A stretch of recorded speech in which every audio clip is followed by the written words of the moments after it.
Well, after weeks of anticipation, we're happy to bring you the very first episode of A Little Bit of Life According to Flint. And who better to kick off this podcast, little series we're doing than the 9-time world champ himself, the king of the rodeo cowboys, PBR founder. We could go on and on.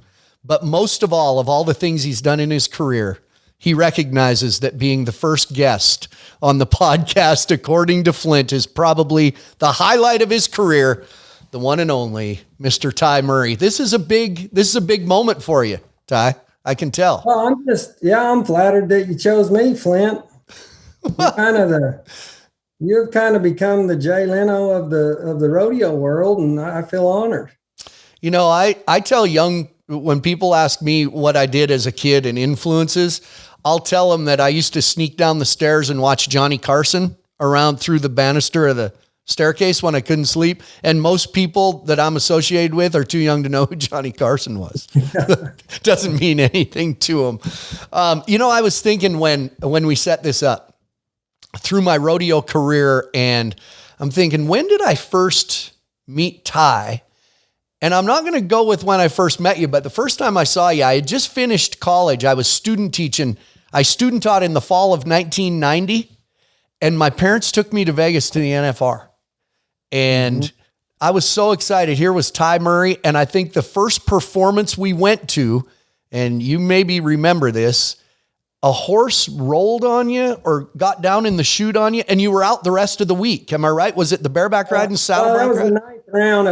It was a saddle bronc in the ninth round, and right when I called for him, he flipped upside down on me and smashed my knee and took me out the 10th round. Yeah, I think what we did was went the last two nights, and here I was so excited to see Ty Murray, and you got hurt. So if there's some kind of refund you could give me. You're still looking for it? Yeah. But that was like, go ahead. I think over the course of our careers, you only got to watch me ride maybe about 1 million times, right? Yeah, a few. But you look at 1990, I was not even a blip on the screen. I mean, I was doing some amateur rodeos in Montana and always wanted to see the NFR. It was something we watched on TV as kids, and my parents had never been. I had never been. And that was kind of, for you, I look at where that falls in your career. You were young, healthy. I mean, you look back on that time, that was kind of a happy-go-lucky glory time of rodeo probably for you, wasn't it? Right around the early 90s? Well, yeah, absolutely. And at that time of my life, rodeo was the only thing there was, as far as I was concerned. That nothing else mattered, and that's also where you're at that age where you're indestructible. You think you're indestructible, and I can remember guys like Larry Mahan and Jim Shoulders saying, "Well, Ty can go as far as he wants if he doesn't get hurt." Mm-hmm. And I always it offended me. I took it personal. I'd say, why do they think I'm going to get hurt? And I didn't realize that I was this 130-pound kid doing 3 events, and I was a candle in the wind out there, and so now I have more of an understanding of what they meant. Because when I see a young guy coming up that has a lot of talent, that's the first thing I think of is, man, if he can just be good enough and sharp enough and really aware enough all the time and not get hurt, then he's going to rewrite the record books, Isn't that funny though? How many guys have we seen come along now? Well, first in rodeo, but I think it's more prevalent now that you and I spend more time at PBR competitions that are on TV. So it's more visible. I think rodeo, you could slide by with things. Now everybody's watching, and I mean, we could go back in history. You ever go back and look at old PBR videos and you go, man, he was good. What happened to him? Sure enough, that's just that variable we always have to figure in this sport. Yeah. And it's something that I have such a full understanding of, that, when I am on TV, you have to remind people and even remember yourself that there's not a sport more dangerous than this. There's not. I'll have that debate with anyone. And that's what this sport is. learning how to live in that environment is a huge test. Take away being good at it. So to be really good at it and have an awareness and be able to be focused and fluid in that kind of an environment, that's what makes this sport. Yeah. Physically or mechanically, it's difficult, but it's no more difficult than any other sport. It's on par with, I always say in any sport, there's 5 basic things you got to do. And if you can do those 5 basic things really good, you're going to be pretty good at that sport. To me, where our sport goes to another level is you have the same pressures of winning and losing or championships or money as all other sports. But this sport is on a whole other plateau because the chance of dying is real every time. So mentally, just to be able to live in that space and go for it when it's the hardest to go for it. That's something that, to me, that's what separates the men from the boys. The guys that you can see that learn to hit the gas when everybody's wanting to take their foot off the gas, that's usually what causes the separation.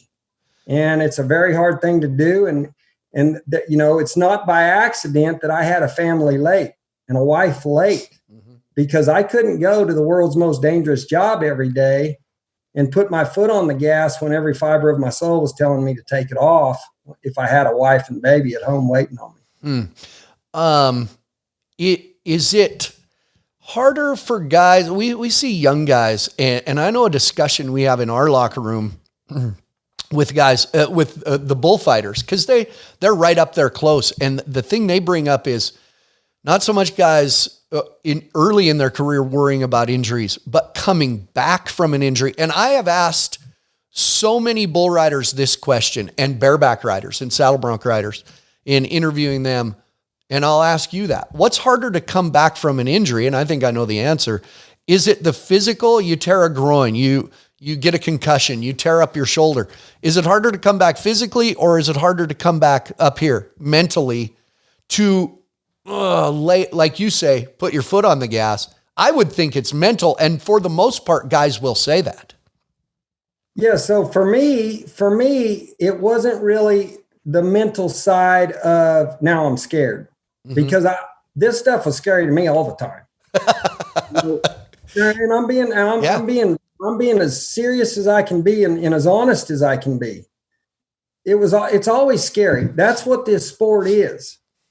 And bareback riding is more scary than bronc riding, and bull riding is more scary than bareback riding. But all 3 of the events, if they don't have a fear factor, if you're somebody that doesn't have a fear factor in those 3 events, then you're a certain kind of dude, So I always had a huge amount of respect for the danger that's involved in this game. The hardest thing for me coming back from injuries, especially when you have an injury that takes you out for like a year, 6 months or 9 months, which I had both, was your bone or ligament or whatever it is heals way before your mind understands and trusts it. So when you babied something for 6 months, even though it's healed and feels great, your brain still wants you to baby it. And so I used to do exercises that would show my brain that it was okay. And like they used to have me, like they'd set up cones and have me, dart back and forth like after a knee surgery. And so if you could do that enough to where your brain started trusting that knee again, because when you hobble around on a bad knee for 9 months, your brain is still, you got to protect it. You've got to take care of it. So that was kind of the hardest part for me, was just saying, okay, this works again. I can use it again the way I always did. I don't have to protect it and go on about it. And when I say scary, I'm not talking about, I'm scared to do this. Not in that way, but I know what the consequences are every time I get in there. I know what the consequences can be. And so for me, that was kind of what fueled me in this sport. I know that sounds funny to some people, but taking something that's that dangerous, taking it where the plateau gets raised to places that most athletes don't know. Even if you take car racing, you're still the one with your foot on the gas or brake or whatever. And so you're deciding, at the end of the day, you're still deciding what level it's going to most of the time.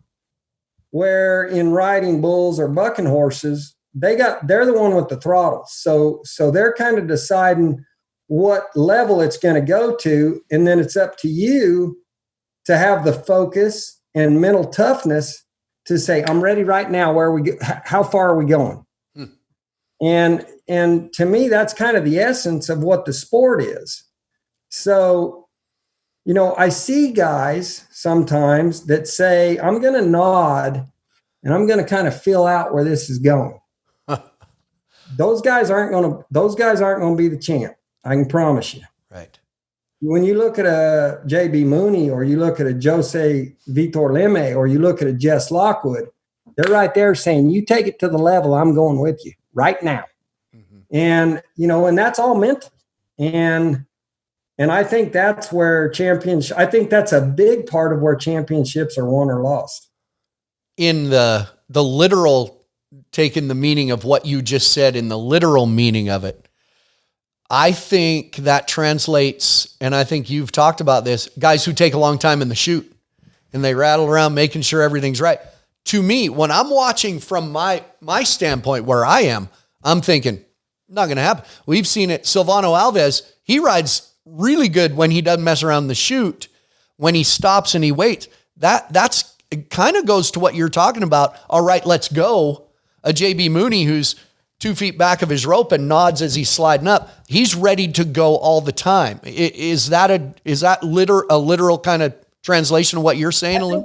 I think that's a good indicator, but I think all guys' brains work differently. And there's guys that have been champions that are everything and all of the above, but not when the gate opens. You know what I mean? Yeah. So you've got to either be able to turn it on or not. And you've got to be able to say, wherever this goes, I'm ready to go. Like when I see guys that maybe get helicoptered into a place that's nobody's ever went down on skis, and it's a cliff, rock face with some snow. Those are guys that it feels like that's similar to what we do and what I'm talking about. Because when they tip off of there, it's not a groomed trail that they understand what's ahead and there's a sign saying, hey, this is a blue diamond. They or a blue square. They tip off. Off there. Yeah. And the mountain has the throttle. And so they've got to just deal with what comes up along the way. And that's a lot how our sport is. Interesting.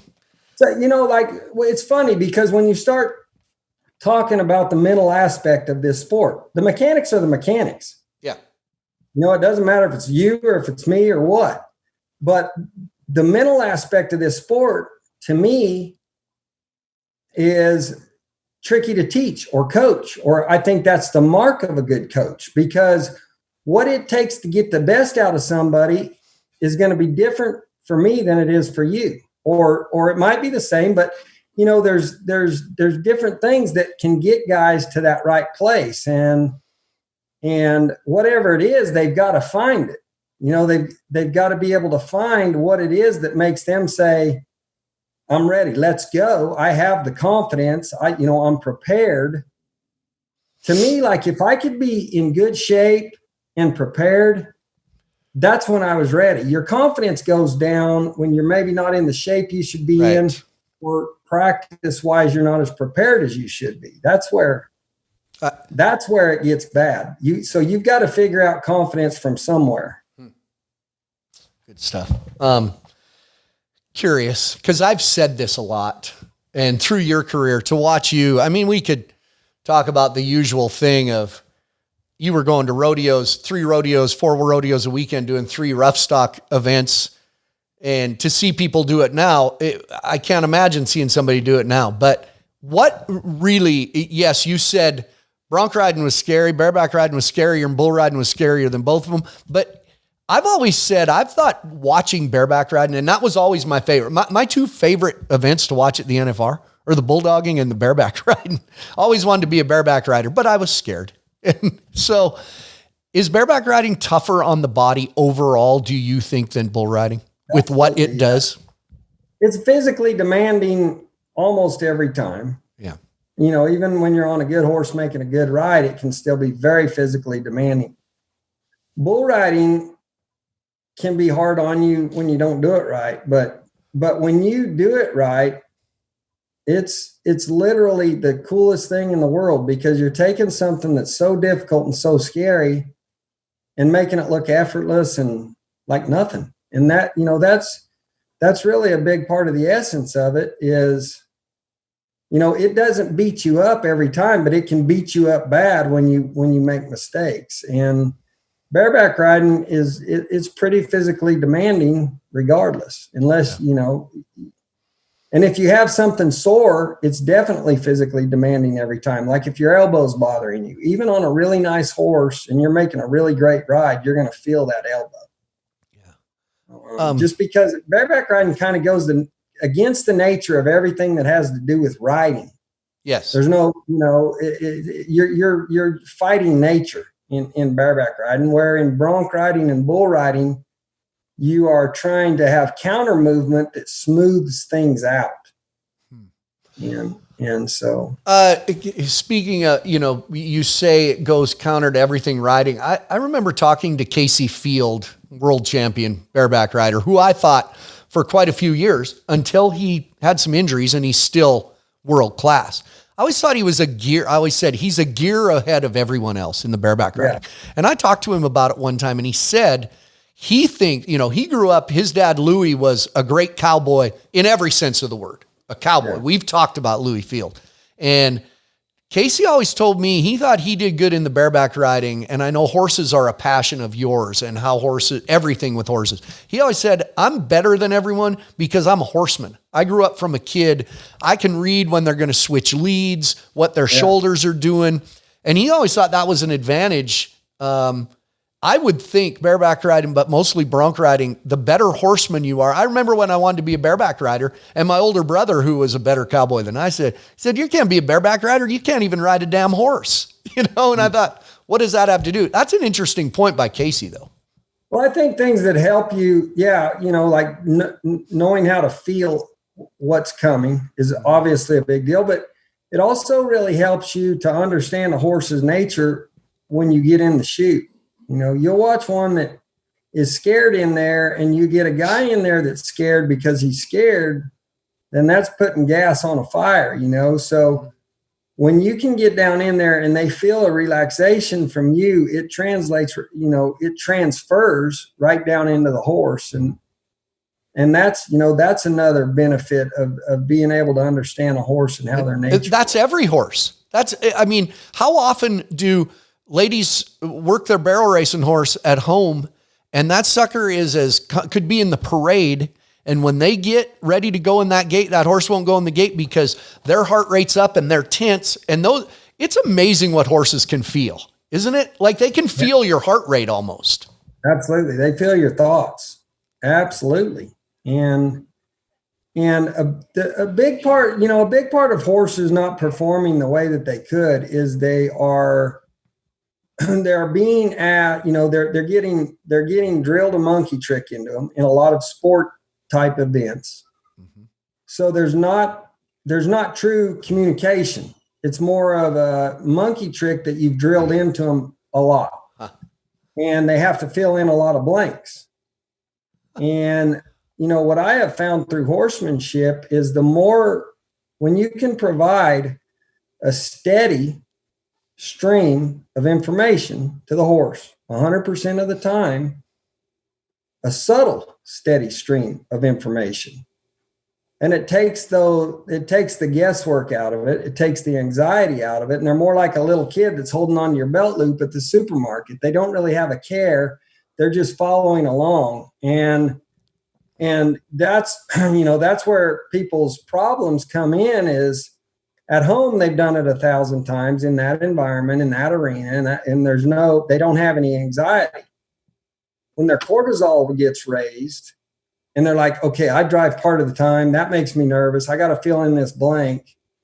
I was raised where, well, that horse stopped a little short before you were going to throw it. He cheated you. Well, he didn't cheat you. He guessed wrong. Yeah. And so for me, learning how to, whether I'm on my horse or whether I'm on the ground or whether I'm 100 yards from him, we have a line of communication that he understands. And when you can provide them that information subtly and steadily, they always have the information. They know direction. They know cadence. They have that feel. When you ask something, they feel you say yes at every turn. That's when you develop words together through body language, and they just follow along. They're a very willing animal. But when you pull on their mouth all the time and kick them in the guts and do all that, they're not getting a very fair deal, and they're having to fill in a lot of bad blanks, and they're having to deal with a lot of anxiety. So it goes back to you talking about they can perceive your thoughts. They can perceive when you watch somebody go out there and go, I got this halter and I'm going to put it on your head. 2 hours later, they're still chasing that horse or trying to get him. They're trying to trick him with a bucket of grain or whatever. Yeah. Where I go out there, I don't care about putting the halter on that horse's head. What I care about is you coming to me. And it's a little more difficult to go where you think you ought to go, and it's easy to come to me. And when you can start to figure out how to set up the two choices, and the behavior that you're wanting is always, when you learn how to set it up where the behavior that you want is always the easiest choice, that's the one they pick every time. Yeah. Huh. Interesting. So it's, I've been educating myself on this hard for 25 years. Mm-hmm. And it's very hard, and you've got to work at it, and it's incredibly hard. But it's, I was helping a kid all morning with a colt, and it went from, I'll show you something. You'll get a kick out of this. So this kid comes to me, and he's a friend of mine. He's a good kid. He comes to me and he says, I've got this.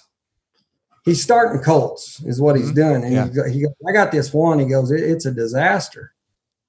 And he was raised the same way I was raised. You out cowboy him, you out tough him, you get that saddle on him, So the picture on the left is, you'll know the picture of him saddling him the first time. And then I got a picture of him 2 seconds after we saddled him with some understanding.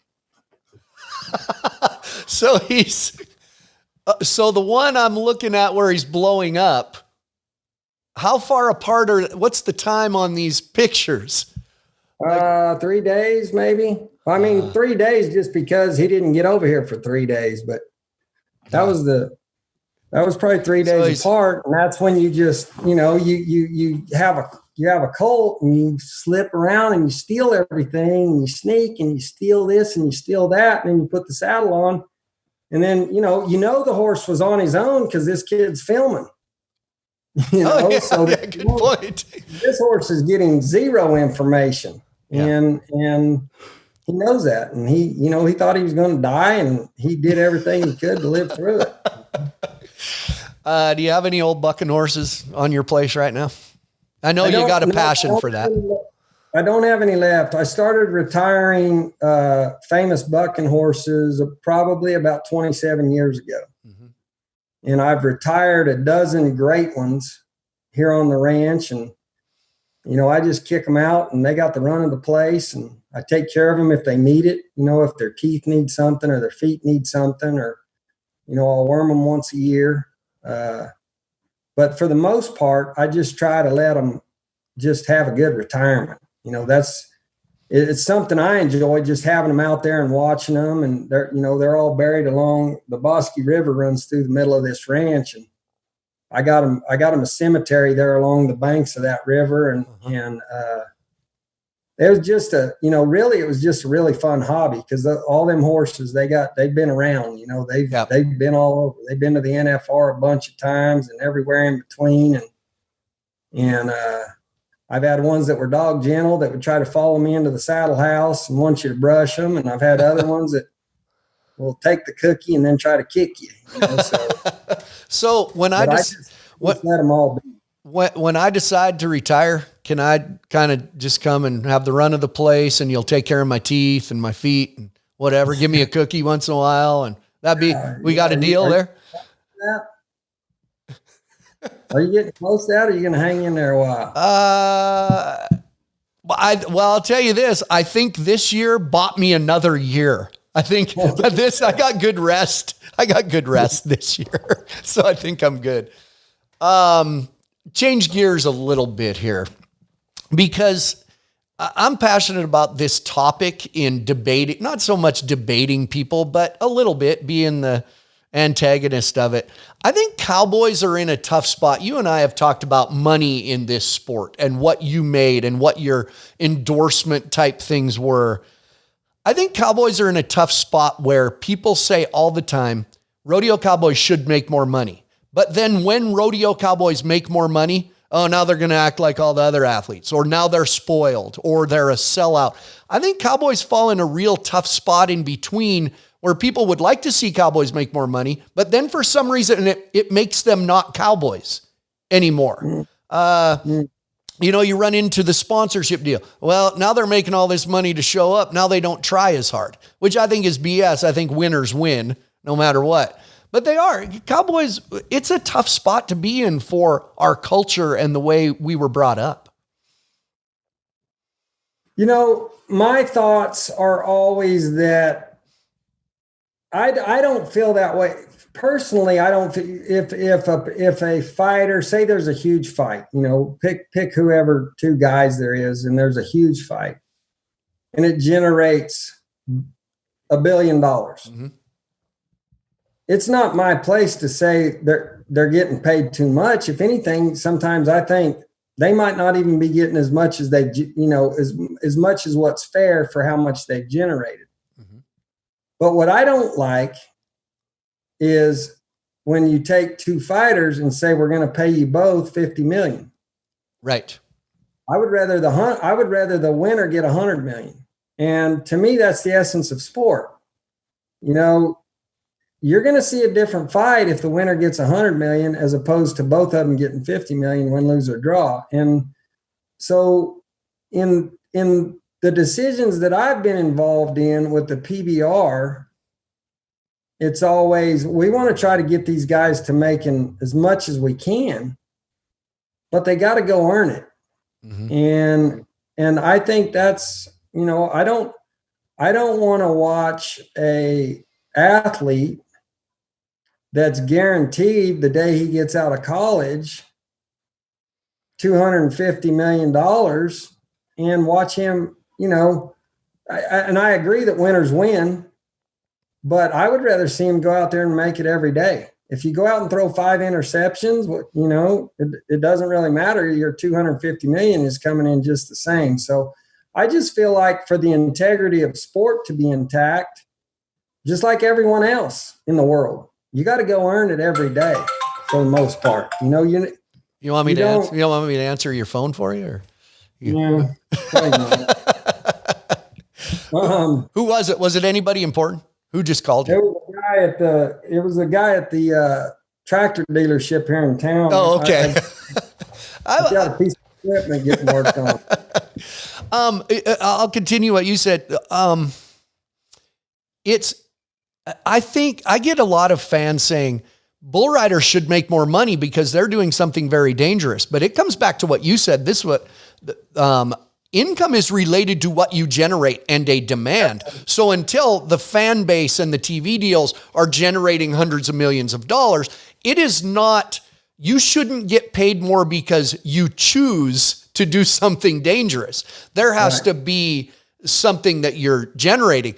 Tell me this, why is it, we've talked about what you made on endorsement, sponsorship stuff. Why 25 years ago did you make a certain amount in sponsorships, and nobody's making that much in endorsement money now in the rodeo world? You made more than anybody's making now. So what has changed? Were you a groundbreaker in that? Did you hold out? Did you demand it? What did you do right, I guess, is the question. So I don't know. I think it's a couple of things. At that time and place, it was all rodeo. I won my first world championship in 1989. The PBR didn't even start till 1994, and that was in its infancy. Yeah.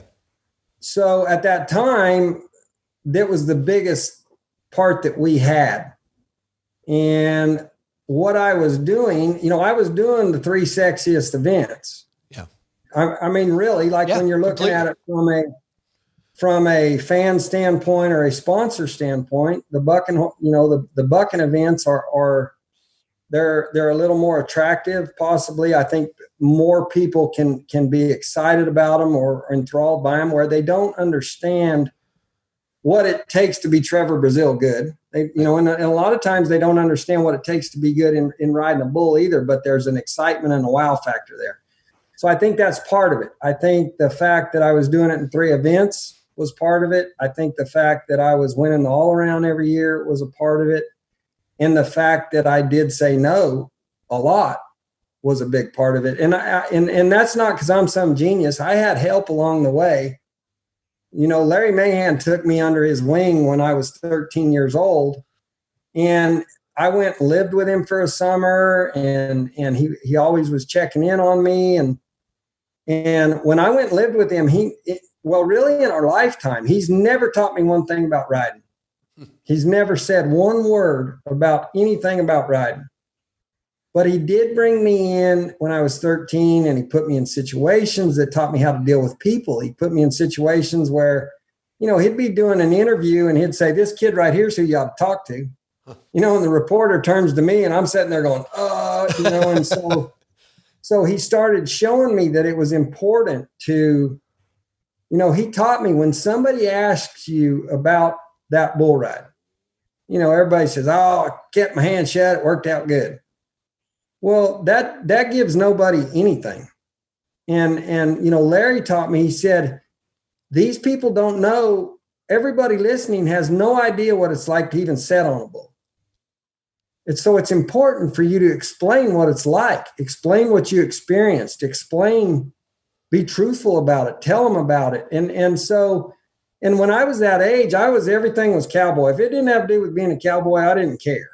And so to have him come in and help me at that time of my life and throughout my career, that was big stuff, and he told me, he said, "Look, when you start winning, everybody's going to give you a free pair of boots.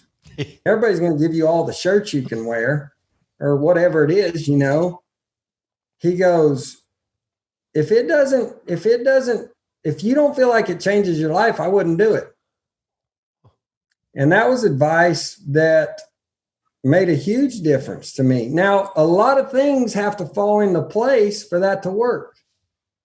And winning is what has to fall into place. Yeah. And so for me, it was, I wanted, I went at the first year and I had people coming at me from every direction.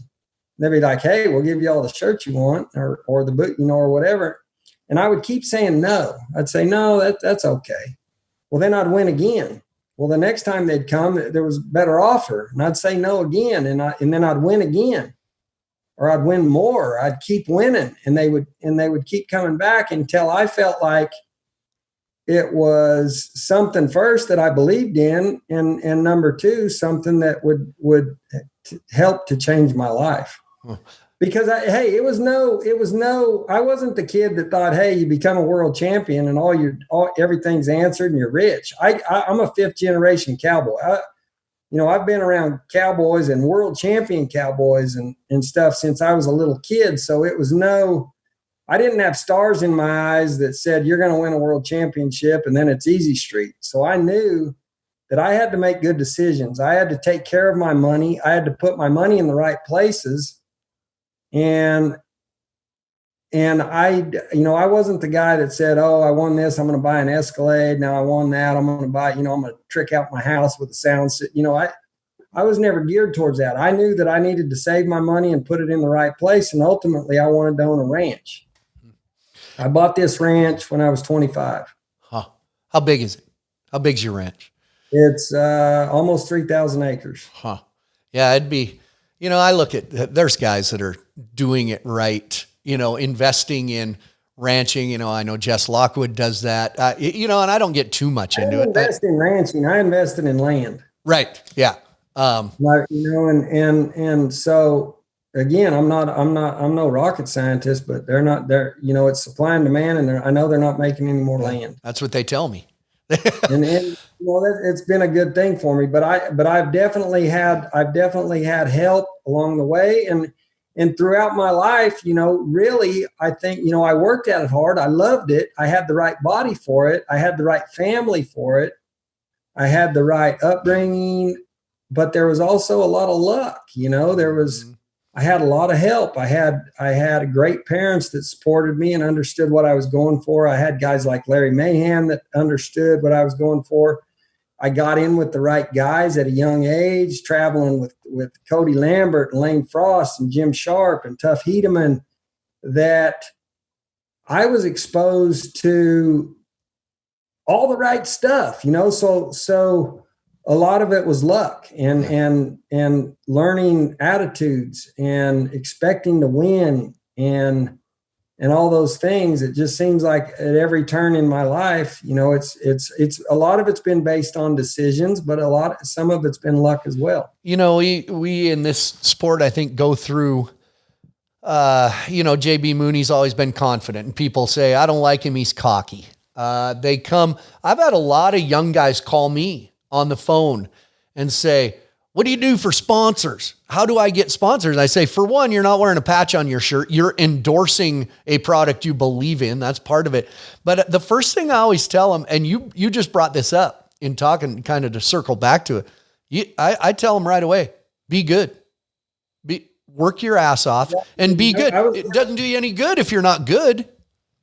I was giving a talk one time at the college national finals, and they were asking me about sponsorship and stuff. And I was taking some questions, and a kid said, what's the best way to get a sponsor? And I said, win.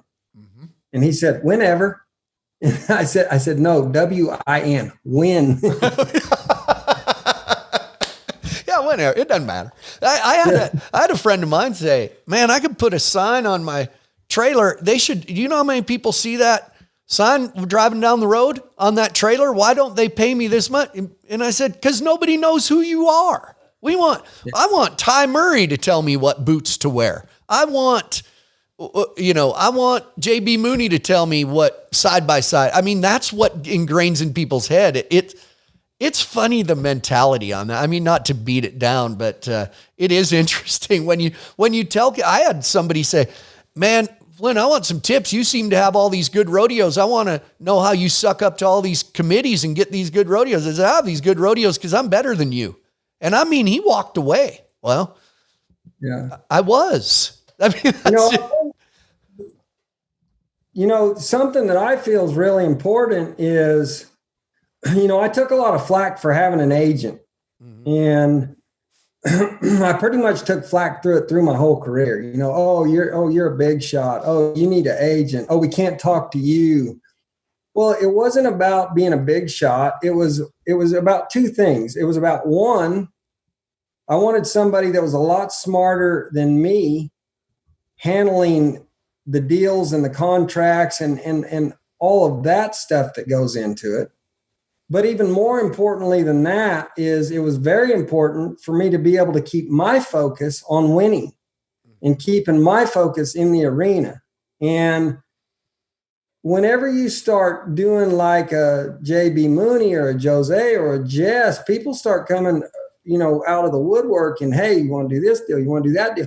Well, if you get caught up in all that it takes to manage that, and do all that, then you're not doing the part that matters. And that's what I was saying about, like, you talking about me and what I was able to do from a corporate standpoint, sponsor standpoint, it was because every day my focus was winning.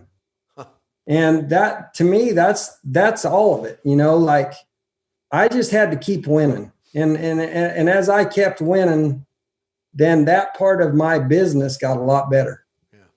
Damn it. I need an agent. I'll tell you that right now. Okay. So I'll try to lighten it up here a little bit. So Trevor Brazil and we're friends. I would say we're friends. And I asked him, we've talked about the timed event rough stock. And I asked him one time, if you could pick a rough stock event, what would it be? And Trevor tried to be a saddle bronc rider, loves saddle bronc riding. Yeah. And I like Trevor, and he's a cowboy. So if you had to work, in Canada to be the all around cowboy, you got to work both ends of the arena still. Yeah. They have a high point and an all around. What's your timed event? You pick one timed event. What's your timed event? Yeah. I did all of them through college, and I liked the timed events, but I loved the rough stock events. And, if it's got something to do with being a cowboy, I want to be able to do it. And I feel like I can rope. I'm not at the level of a Trevor Brazil. I'm not even close, which nobody else is either. But that wasn't where my love was. And so through college, I went to the college national finals in all the events. But I kicked butt in the 3 rough stock events, and I would win a little bit here and there in either the bulldogging or I head or heel or roping calves, but it wasn't ever something that burned in me. I liked it, and I wanted to be able to do it, and I wanted to be pretty good at it, but it wasn't just burning in me every day. Yeah. All right. I know the time frame of this topic I got to ask you about, because I remember you calling me on the phone about a week after I had a heart attack. Mm-hmm. And you said some choice words, and you said, we're all screwed. We're all going to die. If you had a heart attack, we're all going to die. I had a heart attack at the same time you were on Dancing with the Stars. That's what I remember, because I had heart attacks at the same time. Really. What's that? Yeah. I was having a heart attack too on that show. Yeah. Well, I remember you said in all your years rodeoing, your body never felt like that. A matter of fact, you actually said you feel like you got ate by a coyote and crapped over a cliff, is your exact word. Okay. So I get asked all the time, now that it hasn't been on TV, people come to me, you need to be on Dancing with the Stars. You need to be on Dancing with the Stars. They say, you don't show up at the studio and knock on the back door and say, here I am. And, that, speaking of having an agent, that whole process wasn't you going and saying, I think I want to be on Dancing with the Stars. There was a lot went into that, wasn't there? Well, yeah. And a funny story, actually Dancing with the Stars called me the first year. Really? And nobody, I'd never heard of any of it, and it came across my agent's desk of, hey, there's a show. And he calls me. And he said, hey, there's a show where they teach you how to ballroom. I didn't even know what ballroom dancing was. I didn't know when I went to the show. I didn't even know what it was. And they said, there's a show where they take celebrities from different walks of life and they teach you how to ballroom dance. And that's the show. And I was like, yeah, no thanks. And so, a couple years went by and this show blows up, and there's 25, when I did it, there was 25 million people a week watch the show. And, Emmett Smith had done it, and some big athletes and big and stuff had done it, and it had gotten really big. And so when they came back and asked me again a couple years later, we knew that it would be a big opportunity for the PBR and the sport and the whole cowboy world to be a part of that show. And everybody laughs when I tell them it's one of the hardest things I've ever done. Oh, I know. I mean, physically, but also just, it's hard. Those dancers have spent a lifetime being able to do what they do. And they're trying to take us through it in, a couple of weeks. And it was brutal. And it's not like, I always tell people, say if it was a golf show, I can fake my way through golf. I know how to hold a club. I know how to swing a club. I suck at it, but I could go do it. Uh-huh. Where with this, you've got to practice your face off 8 hours a day, or you just go out there and stand there. You know what I mean? Like, you can't fake your way through it. And that's what makes, that's part of what makes the show so popular, is that you can't mail it in. You've got to put in the work. And for a guy like me, when the lady that cast the show, when they were signing me up for it, we were all on the phone on a conference call, and she was telling me about it. And I said, I need to come back to the ranch every week. And she said, oh no, you're not going to have time. And I said, oh yeah. I said, I got to come back every week. She said, okay, whatever you want, we'll fly you. You wherever you want to go, we'll fly you. You want to go home, we'll fly you back, whatever. We'll send the dancer with you. Well, the reason she said that is because she knew that you've got to, and the people that have a career going while they're doing the show, it really kills them. Yeah. And so the only thing I had was my event in Albuquerque with David. Yeah. And that was the only time I left, and my partner came with me, and we'd do the bull riding that night. We'd practice all day there in Albuquerque at a dance studio. And, but getting back to my story, when they were signing me up, the lady that books it, she said, do you have it, when we were about done with calls, she said, do you have any questions? Cause I never asked a question, I guess, cause I didn't know what to ask. And I didn't even really know ballroom dancing. And she said, do you have any questions? And I said, no. And she started laughing. And I said, what are you laughing about? And she says, you have no idea what you just signed up for. I knew so little about ballroom dancing that the first week that we started practicing, learning how to dance for the show, I was doing an interview with People magazine, and they said, this is when Twitter, at this time was when Twitter was first, I guess, becoming a thing. And she said, do you Twitter?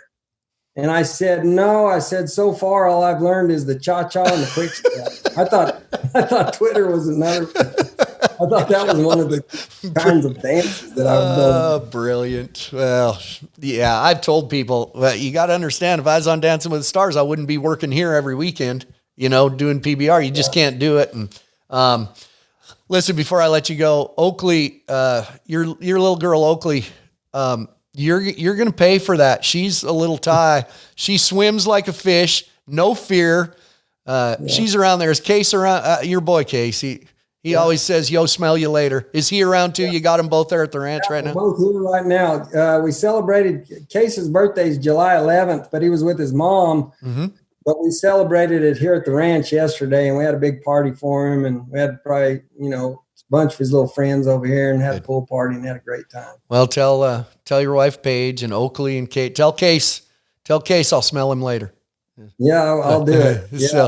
Yeah, I'll tell you, they're a lot of fun, and they're polar opposite. And I feel so lucky to have a boy and a girl. And Case says, Dad's risk level is here, and my risk level is down. And Oakley is, my hair's already gray. Oakley's making it fall out because she literally she jumped off the diving board yesterday. She's 22 months old. She saw the other kids doing it. She marched her little butt down there, climbed up. She can't step up on it. She got to climb up on it, walks out to the end and bails off.